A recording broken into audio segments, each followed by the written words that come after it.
कभी कभी ऐसा होता है कि मन में प्रेम हो लेकिन उसे व्यक्त करने का साहस ना हो। क्या संकोच और अहंकार दो दिलों के बीच ऐसी दीवार खड़ी कर सकते हैं जिसे पार करना मुश्किल हो जाए। रविन्द्रनाथ टैगोर की मार्मिक कहानी अब कुंठन ऐसी ही एक मानवीय भावनाओं से भरी हुई कहानी है। आइए सुनते हैं एक संवेदनशील और विचारोत्तेजक कहानी। महामाया और राजीव लोचन दोनों नदी के तट पर एक प्राचीन शिवालय के खंडरों में मिले। महामाया ने मुख से कुछ न कहकर अपनी स्वाभाविक गंभीर दृष्टि से तनिक कुछ तिरस्कृत अवस्था में राजीव की ओर देखा, जिसका अर्थ था कि जिस तरह तुम आज बेसमय मुझे यहाँ बुला कर ले आए हो, मैं अब तक तुम्हारी सभी बातों का समर्थन करती आई हूँ, इसीलिए तुम्हारा साहस बढ़ गया है। राजीव तो वैसे महामाया से सदैव त्रस्त रहता था। उस पर यह चितवन बेचारा कांप उठा। साहस बटोर कर कुछ कहना चाहता था, लेकिन उसकी आशाओं पर उसी क्षण पानी फिर गया और अब इस भेंट की शीघ्रता से कोई न कोई कारण बिना बताए भी उसका छुटकारा नहीं हो सकता था। अतः वह शीघ्रता से कह बैठा, मैं चाहता हूँ कि यहाँ से कहीं भाग चले और वहाँ जाकर दोनों विवाह कर लें। राजीव जिन विचारों को प्रकट करना चाहता था, विचार तो उसने ठीक वही प्रकट किए, किंतु जो भूमिका वह बना कर लाया था वह ना जाने कहाँ गुम हो गई। उसके विचार बिल्कुल रसहीन और निरर्थक सिद्ध हुए। सो तो ठीक है ही, लेकिन सुनने में भी भद्दे और अजीब से लगे। वह स्वयं ही सुनकर भौचक्का रह गया और भी दो चार बातें जोड़कर उसे तनिक नरम बना देने की शक्ति उसमें न रही। शिवालय के खंडरों में नदी के तट पर इस जलती हुई दोपहरी में महामाया को बुलाकर उस मूर्ख ने केवल इतना ही कहा, चलो हम कहीं चलकर विवाह कर लें। महामाया कुलीनों के घर की अविवाहित कन्या है। अवस्था है 40 वर्ष। जैसी बड़ी अवस्था है वैसा ही सौंदर्य। शरद की धूप के समान पक्के सोने की प्रतिमा सी लगती है। उस धूप जैसी ही दीप्त और नीरव उसकी दृष्टि है। दिव्य लोक जैसी उन्मुक्त और निर्भीक। उसके पिता नहीं है, केवल बड़ा भाई है। उसका नाम है भवानी चरण। भाई बहन का स्वभाव एक सा ही है। मुख से कहता नहीं, पर तेज ऐसा कि दोपहर के सूर्य की तरह चुपके से जलाकर सब कुछ कर दे। खासकर भवानी चरण से लोग अकारण ही भय खाया करते हैं। राजीव परदेसी है। यहाँ की रेशम की कोठी का बड़ा साहब उसे अपने साथ ले आया था। राजीव के पिता इस साहब की कोठी में काम करते थे। उसके स्वर्गवासी हो जाने पर साहब ने उसके नाबालिग लड़के के लालन पालन का सारा भार अपने ऊपर ले लिया और बाल्यकाल से ही उसे वह अपनी कोठी में ले आया। लड़के के साथ केवल उसकी स्नेह करने वाली बुआ थी। राजीव अपनी बुआ के साथ भवानी चरण के पड़ोस में रहा करता था। महामाया उसकी बाल सहचरी थी और राजीव की बुआ के साथ उसका स्नेह बंधन था। राजीव की अवस्था क्रमशः 16, 17, 18 यहाँ तक कि 19 वर्ष की हो गई। फिर भी बुआ के अनुरोध करने पर वह विवाह नहीं करना चाहता था। साहब इससे बहुत प्रसन्न थे। उन्होंने सोचा कि लड़के ने उन्हीं को अपना आदर्श बना लिया है। साहब भी अविवाहित थे। इस बीच बुआ भी स्वर्गवासी हो गई। इधर महामाया के लिए अनुरूप और योग्य पात्र मिलना कठिन हो रहा था और उसकी कुमारी अवस्था भी बढ़ती ही जा रही थी। कामदेव का प्रभाव भिन्न भिन्न प्रकार से पड़ा करता है। उनके प्रभाव में आकर राजीव अपने मन की दो बातें कहने के लिए पर्याप्त अवसर ढूंढ रहा था, पर महामाया उसे अवसर ही नहीं देती थी। वास्तव में उसकी गंभीर चितवन राजीव के व्यथित हृदय में एक प्रकार का भय पैदा कर देती थी। आज सैकड़ों शपथ लेने के बाद राजीव उसे उस शिवालय के खंडरों में ला सका। इसी से उसने सोचा कि जो कुछ उसे कहना है आज सब कुछ कह सुन लेगा। उसके बाद या तो जिंदगी भर सुख में रहेगा और नहीं तो आत्महत्या कर लेगा। जीवन के एक संकटमय दिन में राजीव ने केवल इतना ही कहा, चलो विवाह कर लें। उसके उपरांत पाठ भूले हुए छात्र के समान सक पका कर चुप रह गया। महामाया को मानो यह आशा ही न थी कि राजीव उसके सम्मुख ऐसा प्रस्ताव रख देगा।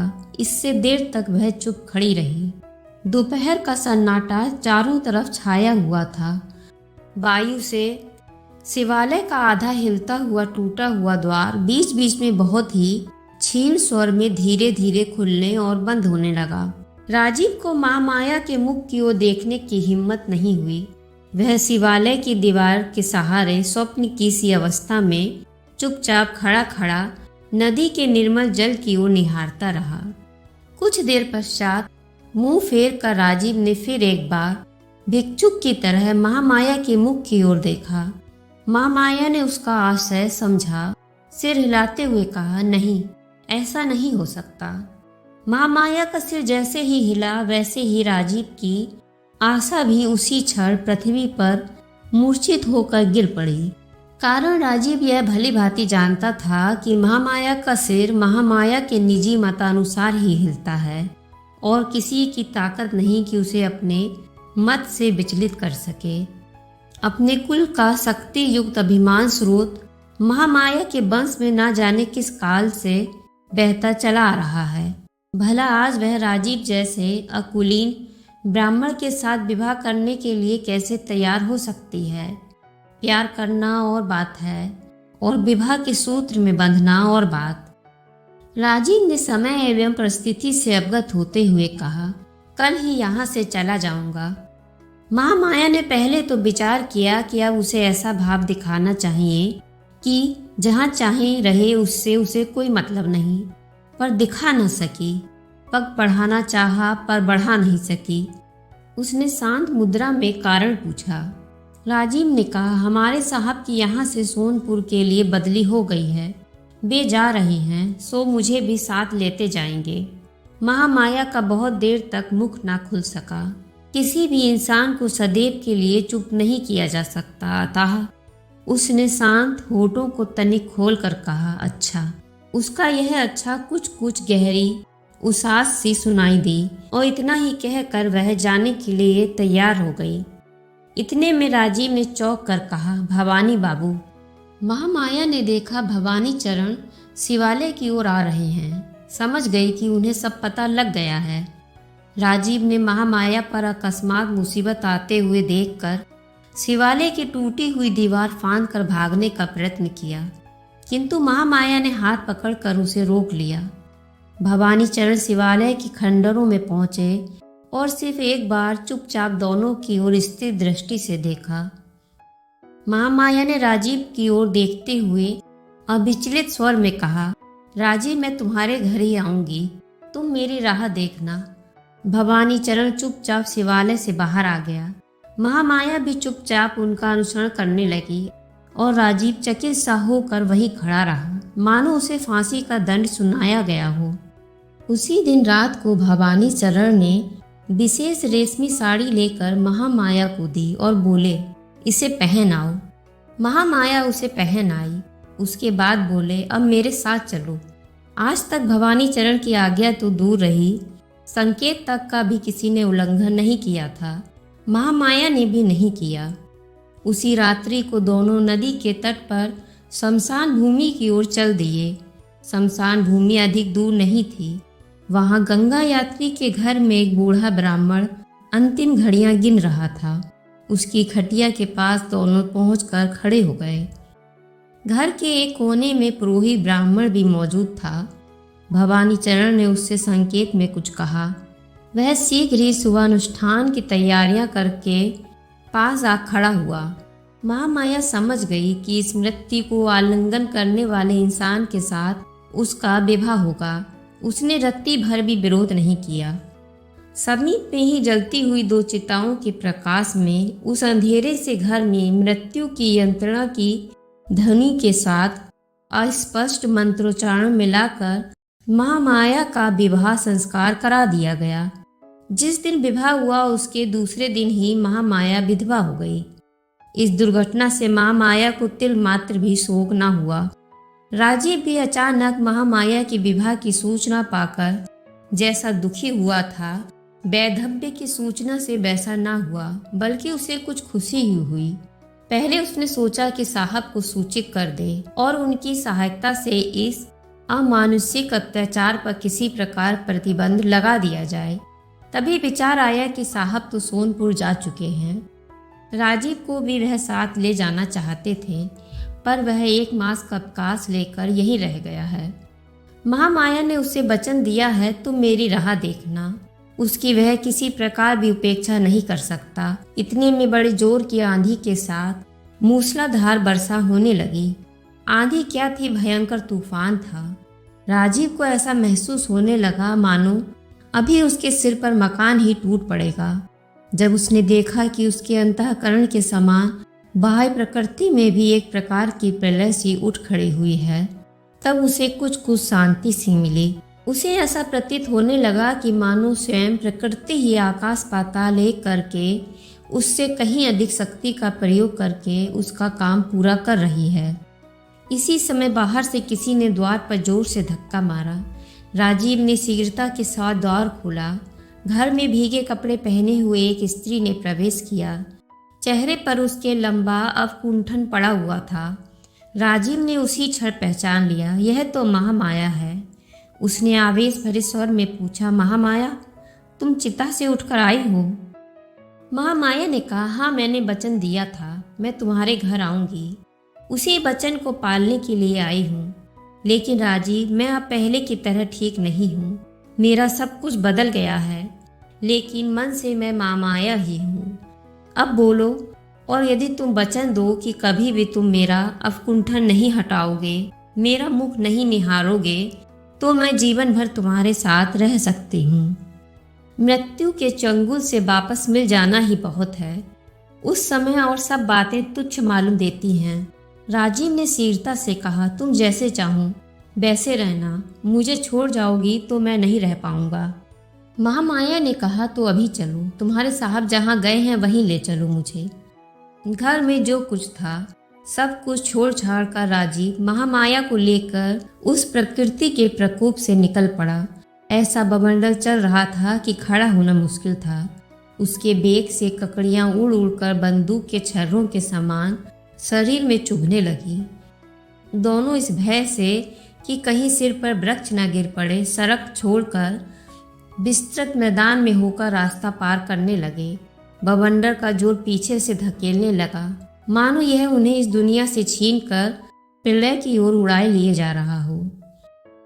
पाठक इस कथा को कोरी कभी कल्पना ना समझे। जिन दिनों यहाँ सती की प्रथा प्रचलित थी, उन्हीं दिनों ऐसी घटनाएं कभी कभी हो जाया करती थी। महामाया के हाथ पैर बांधकर यथा समय चिता पे रखकर उसमें आग लगा दी गई थी। आग भी खूब जोरों से जल रही थी, लेकिन उसी समय बहुत जोर का बवंडर उठा और मूसलाधार वर्षा पड़ने लगी। जो दाह संस्कार करने आए थे वे शीघ्रता से गंगा यात्री वाली कोठरी में जा छिपे और भीतर से द्वार बंद कर दिया। यह पूरी तरह से संभव है कि ऐसे आंधी पानी में चिता बुझते हुए समय नहीं लगता। इसी बीच उसके हाथों में बंधा कपड़ा जलकर भस्म हो गया और हाथ खुल गए। असहाय दाह पीड़ा में मुख से अब वह कुछ ना कह सकी। तुरंत उठकर बैठ गई और पैर की रस्सी खोल डाली। उसके बाद कई स्थानों से जली हुई साड़ी से देह को छिपाए हुए लगभग नंगी सी चिता से उठकर पहले वह अपने घर आई। घर में कोई नहीं था, सब शमशान में थे। दीपक जलाकर एक धोती पहनकर महामाया ने एक बार दर्पण में अपना चेहरा देखा और दर्पण जमीन पर दे पटका। फिर कुछ देर खड़ी खड़ी सोचती रही। उसके बाद चेहरे पर एक लंबा अवकुंठन किया और राजीव के घर की ओर चल दी। इसके बाद जो कुछ हुआ सो पाठकों को मालूम ही है। महामाया अब राजीव के पास ही रहती है, लेकिन राजीव के जीवन में सुख शांति नहीं।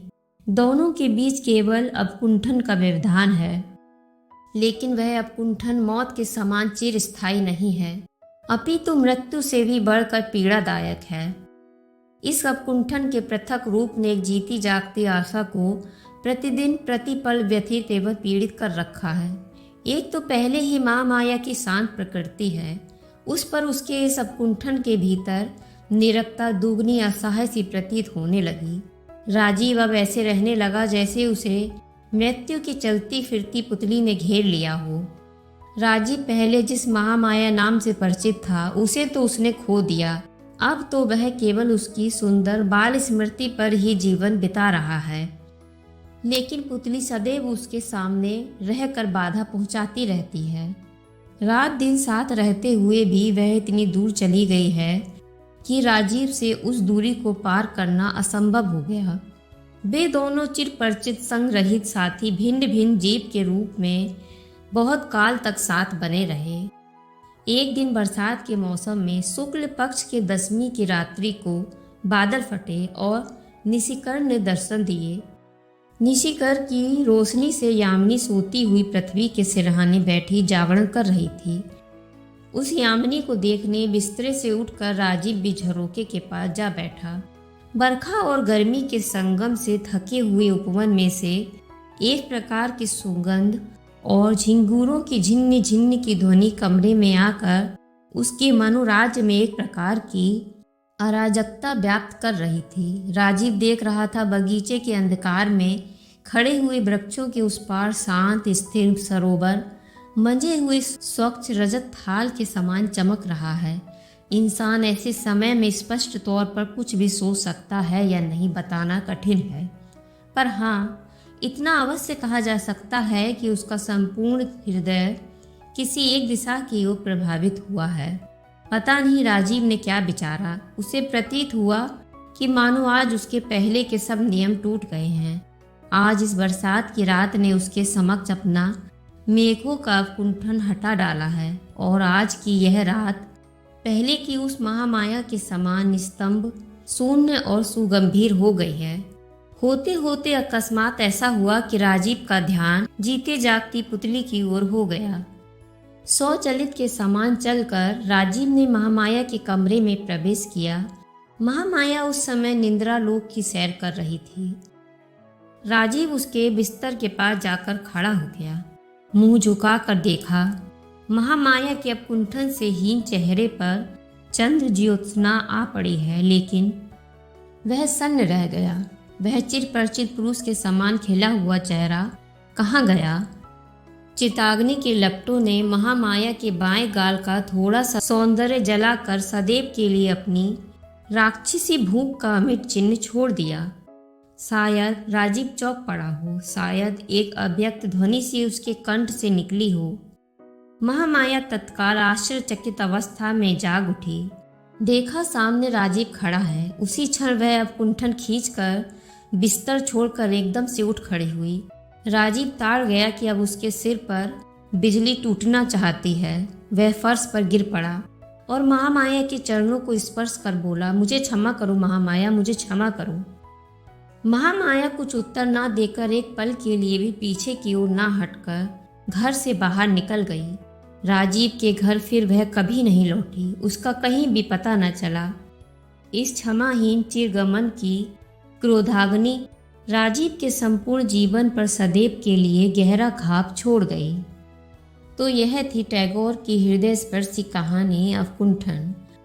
यह कहानी हमें सिखाती है कि कई बार हमारे अपने संकोच और अनकहे शब्द ही रिश्तों में दूरियां पैदा कर देते हैं।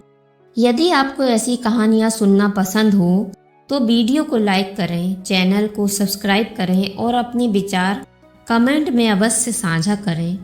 सुनते रहिए ऐसी ही कहानियों का संग्रह।